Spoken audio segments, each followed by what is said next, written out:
आल्हा और ऊदल को एक गंधर्व ने 5 घोड़े दिए, जिनका नाम था पक्षीराज, मृगराज, राजसुजान, पवनवेग और मनवेग।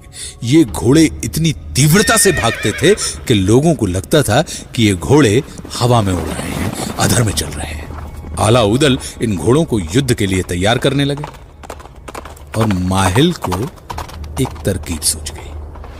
वे सीधे रनिवास में जाकर अपनी बहन मलहना से मिले और मलहना के कान भरने लगे। बहना, प्यारी बहना, सुनाई दे रहा है कि आल्हा ऊदल ने घोड़े खरीदे हैं, बेशकीमती घोड़े। लेकिन मैं इस बात से चिंतित हूं कि अचानक ऐसे घोड़े खरीदने की क्या दरकार। मुझे तो दाल में कुछ काला नजर आ रहा। इसमें काला क्या है भैया? युद्ध के लिए तो घोड़े हमेशा खरीदे जाते हैं। कितनी भोली है मेरी बहना। ये घोड़े युद्ध के लिए नहीं खरीदे गए। युद्ध के लिए नहीं खरीदे गए तो फिर किस लिए? अब बहना, मेरे मुंह से झूठ ना निकले, लेकिन जहां तक मेरे गुप्तचरों ने बतलाया है कि आल्हा ऊदल के मन में खोट, ये दोनों महाराज और ब्रह्मा को मारकर गद्दी पर कब्जा करना चाहते हैं, तभी ये घोड़े इकट्ठे कर रहे हैं।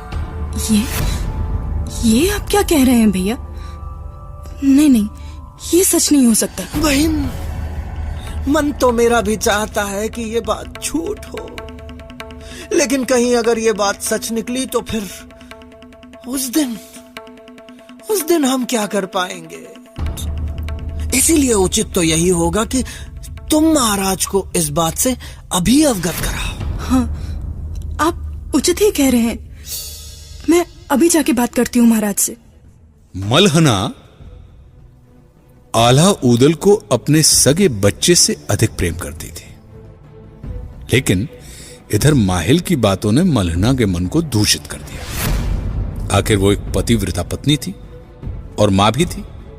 कहते हैं ना कि घुटने हमेशा पेट की तरफ ही मुड़ते हैं और मां ममता में अंधी हो जाती है।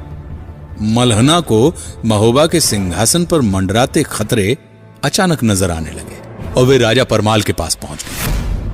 नहीं महारानी, आप बहुत बड़ी भूल कर रही हैं। ऐसा आप विचार भी कैसे कर सकती हैं? आल्हा ऊदल दोनों ही स्वामी भक्त हैं। वो कभी भी हमारे विरुद्ध कोई काम नहीं करेंगे। यदि ऐसी ही बात है तो फिर आप आल्हा और ऊदल दोनों से वो घोड़े मंगवा लीजिए। मैं दावे के साथ कह सकती हूँ कि वो आपको घोड़े नहीं देंगे, और जब तक ऐसा नहीं हो जाता हम अन्न जल ग्रहण नहीं करेंगे। तो ठीक है, जैसा आप चाहें। राजा परमाल ने आल्हा को बुलाने का फैसला किया। यह खबर मिलते ही आल्हा ऊदल राजा परमाल के पास पहुंच गए।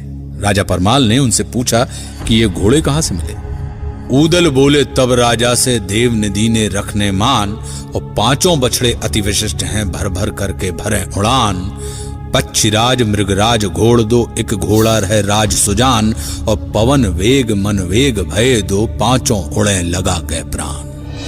ये सुनकर राजा परमाल ने कहा कि ये घोड़े तुम्हें हमें देने होंगे, अन्यथा तुम दोनों भाइयों का महोबा में कोई स्थान नहीं। ये बात सुनकर पूरा राज दरबार स्तब्ध हो गया।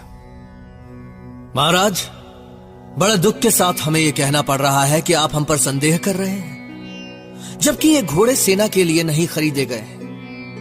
हमें नहीं पता कि आपको अचानक क्या हो गया, लेकिन संदेह के इस वातावरण में हमारा दम घुटता है।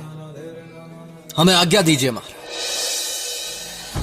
राज दरबार से निकलकर आल्हा सीधे अपनी मां देवलदे के पास पहुंच गए। मां, जिन्हें हमने हमेशा पिता समान समझा, उन्हें ही आज हम पर विश्वास नहीं। जिस राज्य के लिए हमारे पिता और काका ने अपने प्राणों की आहुति दे दी, वही राज्य हमसे स्वामी भक्ति का प्रमाण मांग रहा। अब हमारा यहां एक पल भी ठहरना मृत्यु समान है। पुत्र, जब समय संबंधों से ज्यादा प्रबल हो जाए, तब समय के बताए रास्ते पर ही चलना उचित होता है। न जाने किस ठोर पर जाकर रुकेगी हमारी जीवन की नाव, लेकिन संबंधों को एक अवसर अवश्य मिलना चाहिए।